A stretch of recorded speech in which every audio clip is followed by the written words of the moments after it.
Këto 3 pika për mua janë problematike, domethënë, në mënyrën se si ka kaluar strategjia. Dhe rreziku kryesor është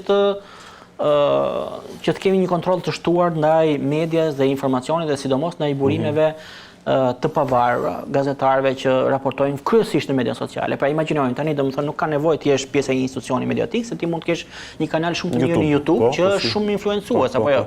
Atëherë, nesër pas nesër, nëse dikush nga kjo strukturë apo organet që do ngrihen e përcakton këtë kanalin në YouTube si një kanal që shpërndan dezinformata dhe punon për interesat huaja, çfarë ndodh? Pra ti ke kufizuar një zë të lirë në një farë mënyrë. Tani, një nga argumentet që kishte qeveria, se ndoshta po e zauroj pikat ishte, ose më saktë komisioni, ishte që ne kemi një mjedis mediatik, sidomos ato online, të pakontrolluar. Pra ne ankojmë vazhdimisht për numrin e madh të portaleve, për faktin që është aty një xhungull, pra që mund të bëhen shantazhe, pra një person hap një faqe interneti, e quan atë media dhe pastaj.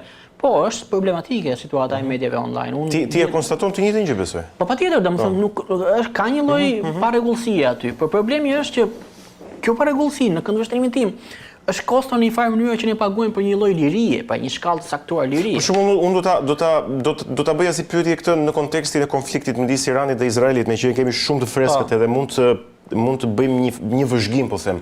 Ti e vure re një gjë të tillë pra situata disinformimi nga të dyja palët, po them, si nga njëra palë, si nga palët tjetër. Patjetër, shumë. Pafundësisht përmbajtje dezinformuese, fake news, ka shumë. Në gjitha këto konflikte ka shumë. Kishte video, kishte foto që u përhapur në këtë konflikt, të cilat nuk ishin reale. Dhe tani, domethënë, dhe mendimin e inteligjencës artificiale, kjo është bërë më shqetësuese. Është bërë më shqetësuese. Prodhimi i përmbajtjeve të tilla është shumë herë më i thjeshtë se sa çka qenë më përpara, pa nuk kërkon ndonjë investim të madh. Kështu që ka pasur shumë, ka vazhdimisht, ka një strategji të Rusisë për dezinformimin, ka një strategji të Kinës për dezinformimin. Tani dezinformimi përdoret si armë në fakt, pothuajse nga të gjitha këto vende që kërkojnë të kenë një lloj ndikimi jo fair, jo të drejtë në opinionin publik ndërkombëtar. Për shembull, mund të përmendim Iranin që e përdor vazhdimisht këtë gjë, mund të përdorim Rusinë, Korenë e Veriut apo Kinën, dhe ka qenë një shqetësim në vazhdim kjo, sidomos për rajonin e Ballkanit. Për shembull, në rajonin e Ballkanit, narrativat që shtyhen ose mbështeten nga Rusia dhe Kina kanë qenë shqetësuese. Kjo qëndron. Pra ne kemi një hapësirë të tillë, teknologjia e mundson një gjë të tillë, rrjetet sociale, interneti në një farë mënyre. Por nga ana tjetër thua ti, nuk mund të shkojmë në ekstremin tjetër. Duhet jemi të kujdesshëm sepse kjo është një vijë shumë e hollë ndarse midis kontrollit dhe kujdesit për të mos lejuar dezinformim dhe censurës apo kufizimit të lirive. Dhe kufizimi i lirive në një vend ku demokracia ka problemet e veta, ku institucionet kanë problemet e tyre, ku nuk kemi një konsensus, ku nuk kemi një kulturë të institucioneve të pavarura, është gjithmonë problem. Qartë.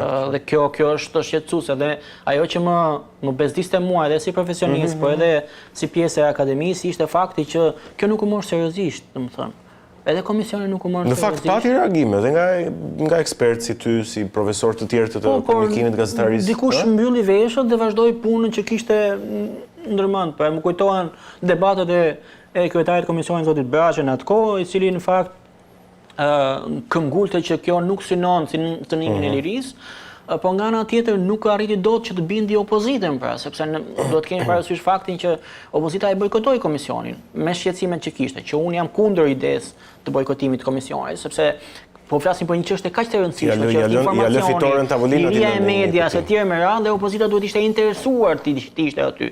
Se në një farë mënyrë preket dhe ajo vetë. Do vi, se e kam pyetje të fundit këtë çështjen e komunikimit politik, sidomos tani pas zgjedhjeve të 11 majit, dhe ja ku këta shembuj për shembull janë shumë domethënës. Braktisja e këtyre komisioneve dhe abstenimi, për çështje që janë shumë të rëndësishme në fakt. Po përpara se të vi këtu, kam një pyetje, sa i takon lirisë së shprehjes, po themi të mediave tash, në lidhje me platformën e TikTok-ut. Një diskutim shumë i madh, humor si humor, po themi, vendimi. Nuk e di se çfarë impakti ka patur marrja e këtij vendimi në opinionin publik. A është ulur, po themi, numri i rasteve të dhunës apo i problemeve të tjera me natyrë që buronin prej TikTokut, por gjykata kushtetuese është duke shqyrtuar, po them, kërkesë lidhet me këtë kërkesën, pra, që lidhet me ndalimin e aplikacionit TikTokut në Shqipëri. si duket gjithë kjo situatë? Shiko, ne jemi mësuar në Shqipëri që çdo gjë që nuk e kontrollojmë ose që nuk na funksionon sistemi, gjejmë një zgjidhje të shkurtër dhe e mbyllim. E heqim nga priza. E heqim nga priza. Kjo nuk është logjik, sepse më kujtohet për shembull, kishte problematika me doktoraturat në Shqipëri, shteti mbylli komplet për disa vite doktoraturat dhe kjo është absurde, domethënë kur ti nuk të funksionon sistemi, kjo në fakt është pranimi në heshtje i dështimit si sistem, si demokraci, si shoqëri. E vetmja gjë që nuk mbyllet këtu historikisht është qeveria. Po, historikisht, se ajo është keq funksionim. Me TikTokun tani, domethënë, më shumë se sa impakti, ajo që më bezdisë në fillim ishte mënyra se si u bë kjo gjë. Dhe farsa e një lloj konsultimi, ju kujtohet ideja sa kryeminist kemi folur me 70.000 prindër, kujton se çfarë, domethënë, një histori të tillë që nuk e mori vesh, po unë jam prind, për shembull, nuk kontaktoi njëri me mua, po dhe me shumë të tjerë që njoh unë. Pra, tani për të veprimin në këtë mënyrë arbitrare që mua një gjë nuk më pëlqen dhe unë e mbyll dhe bëj sikur konsultohem, kjo është problematike. Kjo është tipike e sistemeve autoritare. Tani, a ka problem TikTok? Po ka problem TikTok. A ka përmbajtje me gjuhë urrëtie, dezinformuese shumë, po ka kudo. Ka dhe në Facebook, ka dhe në YouTube, ka dhe në Instagram, ka dhe në internet në për faqe të ndryshme. Këtu logjika e mbylljes e cënimit të drejtës së njerëzve për të aksesuar platforma të tilla nuk funksionon, nuk e zgjidh problemin e parapunës. Dhe kjo u vure edhe më mbrapa, pra ne edhe sot që flasim aksesohet TikTok. Pavarësisht se kemi një vendim që nuk e di kush se ku është e se si u mor, njerëzit e përdorin TikTokun. Dhe gjatë fushatës zgjedhore u përdor TikToku. Dhe u përdor goxha, domethënë pati një lloj impakti, madje ka monitorime të bëra edhe nga media të specializuar, por edhe nga studiues, të cilët vunë re që pas vendimarrjes për ta mbyllur atë një rritje të interaktivitetit, të ndërveprimit të njerëzve. Pra, sikur prodhoi një efekt të kundërt vendimarrja për mbylljen. Nga pikpamja teknike nuk funksionoi, sepse nuk e mbyllën dot, por thjesht krijohet të zhurmën me idenë që tani të mbërojnë fëmijë sepse në TikTok po bëhet nami. Unë kam qenë kundër që në fillim mënyrën se si u bë diskutimi për këtë gjë, mënyrën se si u mor vendimi dhe efektit që prodhoi ajo, sepse prodhoi një efekt të kundërt. Tani në botë janë provuar kështu nismash. Me mbyllje. Me ligje, me mbyllje, për shembull, si ta zgjidhim ne faktin që ka lajme të rreme. Hajde miratojmë një ligj tani ose një kuadër të fortë ligjor, ndërtojmë institucione të cilët domethënë dënojnë ata që përhapin lajme të rreme ose i mbyllim ato platforma. Nuk funksionon kështu. Pra bota përpara nesh ka provuar që qasja rregullatore dhe qasjet vendimarrjet e forta, sidomos me platformat digjitale, nuk funksionojnë. Rruga më e mirë është hajde edukojmë konsumatorin. Pra në këtë rast përdoruesin e rrjeteve sociale. A kemi ne mundësi, kapacitete, vizion për të ndërtuar strategjitë e edukimit mediatik të audiencave të përdoruesve? Kjo është zgjidhje më afatgjate dhe më e qëndrueshme. Sigurisht është më e kushtueshme, është kërkon dhe kohë më shumë, por është vetëm një zgjidhje që garanton rezultate ashtu siç duam ne. Kështu që nga kjo pikpamje e shikoj edhe këtë problematikë, domethënë. Për të ardhur tek pyetja e fundit, po ndoshta ajo më pak e rëndësishme se ka të bëjë me palët politike, ato që marrin këto vendimet, opozita dhe qeveria. Duket sikur kanë dy trajektore komunikimi që nuk përputhen asgjë kundi si strategji komunikimi. Pra qeveria me këto, ndër të cilat mbyllja e TikTokut, miratimi i kësaj strategjisë për dezinformim, kundër dezinformimit, narrativa e projeksionit Shqipërisë së Bashkimit Evropian në vitin 2030, duke anashkaluar gjitha problematikat që janë ndërkohë në këtë rrugtim. Nga ana tjetër kemi opozitin që është me një delegjitimim total të gjithë procesit parlamentar, kushtetues, duke mos marrë pjesë në komisione për gjëra që vendosin çështje shumë të rëndësishme në fakt. Ku na çon, domethënë, këto dy drejtë që nuk takohen asgjë kundit kista në komunikimin politik. Çfarë na pret në shtator me këtë gjë?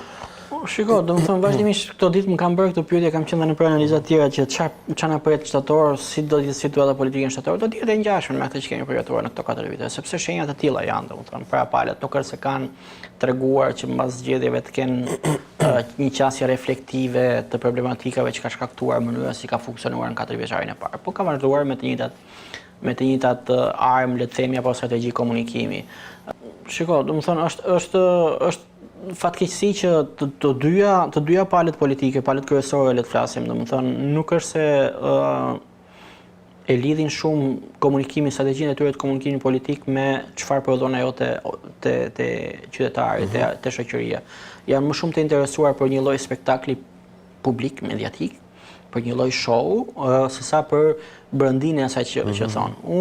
Unë gjykoj që nga ana e mazhorancës ka vazhdimisht një rritje të një lloj arrogance komunikuese në gjuhë, në mënyrën se si e trajton kundërshtarin, gjatë fushatës zgjedhore, për shembull, cila ishte një nga tezat e komunikimit politik që mbrojti mazhoranca, ishte, domethënë që këta nuk ekzistojnë, këta janë kot, këta s'vlejnë për shqiptarët, domethënë të vetmin që mund ta çojmë Shqipërinë në Europë jemi ne, madje nuk i konsiderojmë fare as si palë komunikuese, sepse nuk marrin pjesë në debate me ta, nuk pranojmë të përballemi sepse këta nuk vlejnë. Dhe kjo është gjuha zgjesuese, që ka vazhduar për një periudhë të gjatë kohore. Nga ana tjetër, opozita e ndodhur dhe në atë problematikën e brendshme të disa viteve, e frustruar për të krijuar një lloj impakti, zgjodhi një rrugë tjetër, totalisht. Nga një ligjërim i ashpër, akuzues me tonë të fortë, domethënë ndaj mazhorancës, kaloi gjatë fushatës zgjedhore ose u përpoq të kaloj në një gjuhë pozitiviste. Pra ju e keni parë që gjatë fushatës PD-ja u përpoq të prezantoj programe ekonomike në sektor të ndryshëm, të largohet pak nga gjuha linçuese dhe të japi publikut një lloj alternative. Por problemi ishte që kjo lëvizje e shpejtë e stilit komunikues nuk reflektoi të njëjtën gjë që priste opozita sepse ishte koha e shkurtër, pra është si të kalosh nga e bardha në të zezë pa kaluar një hapësirë gri, domethënë, dhe efekti ishte i padëshiruar, domethënë ose nuk ishte ai efekt që pretendonte të kishte opozita, njerëzit nuk i kuptuan programet ose nuk patën kohë mjaftueshëm për të diskutuar rreth tyre. Nga ana tjetër ishte edhe mazhoranca që me gjithë ato makineri propagandistike që kanë ngritur, domethënë si thua, e uzurpon hapësirën publike dhe le shumë pak vend për diskutimin e tezave të rëndësishme. Çfarë ishte domethënë teza e integrimit në 2030, në pasaporta europiane, pra slogani i pasaportës europiane. Ishte një koncept abstrakt i përgjithshëm, i mbajtur qëllimisht në nivel të përgjithshëm dhe abstrakt dhe i pa detajuar, për të mbuluar në një farë mënyre të gjithë nevojën që kishte për një lloj llogaridhënie të këtyre 3 mandateve. Pra për ta shmangur këtë, çfarë themi një gjë të madhe, por nuk e sqarojmë se çfarë është kjo. Çfarë do të thonë pasaporta europiane? Pasaporta europiane nuk kupton që ne të bëhemi antar të Bashkimit Evropian, apo jo. Që të bëhesh antar i Bashkimit Evropian, ti ke disa kushte dhe standarde që duhet i plotësosh. Për shembull, një nga gjërat që ka bërë përshtypja mua, kryeministri flisë për pasaportë europiane, por një nga kapitujt më të rëndësishëm në negociatën e Bashkimit Evropian është kapitulli për prokurimet publike.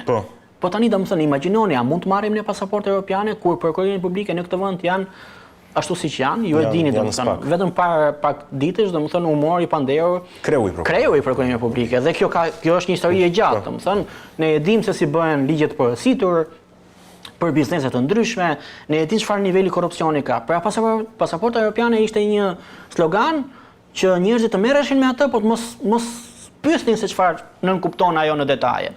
Pra ishte një zgjedhje strategjike e komunikimit politik, që në një farë mënyrë dhe i vleti. Po nga ana tjetër edhe lasivita strategju i presidentit Trump ishte shumë i paqartë, domethënë nuk u vendos qartë në kontekstin politik të Shqipërisë. Ishte sepse unë përmend e para kishte shumë pak kohë, e dyta kjo këmbgulja që unë nuk e di nga bëronte nga zoti Lasivita, apo ishte një këmbgulje e zotit Berisha dhe e Partisë Demokratike, pra këmbgulja për të importuar një lloj fushate trumpiste në Shqipëri dhe një lloj ligjërimi që trajtonte tezat që Trumpi i trajtoi, pra një importim pak artificial në vetvete, sepse disa gjëra nuk kishin relevante për kontekstin shqiptar. Kjo si duket nuk funksionoi siç duhet, domethënë që te slogani, domethënë Shqipëria madhështore pati problematike, pra nga një slogan Make America Great Again, domethënë do bëjmë Amerikën sërish madhështore, ne kaluam te një Shqipëri madhështore, por Shqipëria nuk ka qenë ndonjëherë madhështore që ta ribëni madhështore. Kështu që kjo përpjekje për të sjellë këtu një fushat të stilit të Trumpit nuk funksionoi dhe në fakt unë e parashikoja që ndoshta ishte më nuk shumë një funksionon. përpjekje për të tërhequr vëmendjen e Trumpit, sesa një përpjekje për të bërë. E ndoshta, domethënë, tash kjo duhet parë, domethënë, por që efekti ishte ai që ishte, domethënë, nuk funksionoi.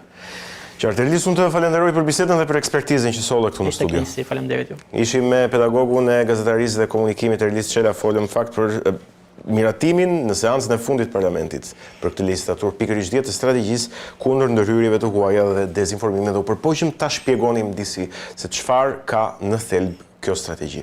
Një shkëputje e shkurtër, rikthehemi më një herë për pak.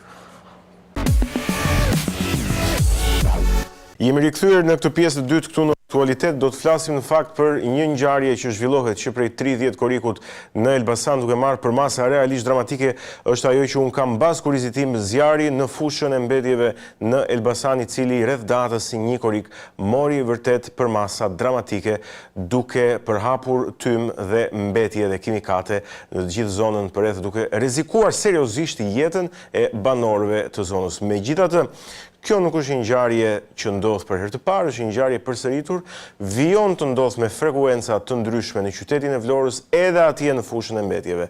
Për të folur pikërisht për këtë çështje me mjaft rëndësi qytetare dhe për shëndetin publik në fakt, por edhe për organizimin dhe menaxhimin e këtij problemi të mbetjeve urbane, unë kam kënaqësinë që të flas me aktivistin e qendresës qytetare Kolindo Vierda. Kolindo, shumë faleminderit që jemi së bashku. Faleminderit edhe për ftesën. Unë nuk e di nëse në këto momente që ne flasim, vatra e zjarit në fushën e mbetjeve në Elbasan është vënë në kontroll. Kam përshtypjen që diçka duhet jetë bërë, pra masa duhet jenë marrë. Megjithatë, situata ende nuk është e stabilizuar, po flasim nga data 30 qershor, Kolindo, deri në dje në datën 3 korik ishte një situatë mjaft problematike, po themi, me atë tymin që e shohim edhe që u përhap në pothuajse në gjithë zonën. Ju bët edhe një protestë në Tiranë tek Ministria e Turizmit dhe e Mjedisit, ku i vendosët edhe një emër tjetër ministrisë, Ministria e Tymit edhe e Ndotjes. Çfarë mund të më thuash për të gjithën këtë situatë? Situata padyshim që në një farë forme është vendosur në një farë stabilizimi nga ana e institucioneve, të paktën me ato të cilën deklarohet. Por problemi është që ndotja, sidomos në qytetin e Elbasan, sipas matjeve të cilat janë zhvilluar 2 ditë më parë, rezulton që sot, për shembull, azoti është në masat 2 herë më shumë se mesatarja, dioksidi i karbonit 3 herë më shumë, gazet e metanit janë edhe ato të cilat janë 2 herë më shumë se normaliteti. Dhe janë këto ato të cilat na shqetësojnë ne sot si qytetarë, të cilët ndollen të paktën në këtë situatë, sidomos në qytetin e Elbasanit, ku po përballohen me një ndotje kaq të madhe, kaq masive, me efekte kaq të mëdha në shëndetin e popullatës, por që në fakt nuk kemi asnjë paralajmërim nga ana e institucioneve se si qytetarët duhet të reagojnë, se si qytetarët duhet të përgjigjen kësaj situate, nëse ato duhet të qëndrojnë brenda shtëpive. Pra, në asnjë formë, në asnjë artikulim publik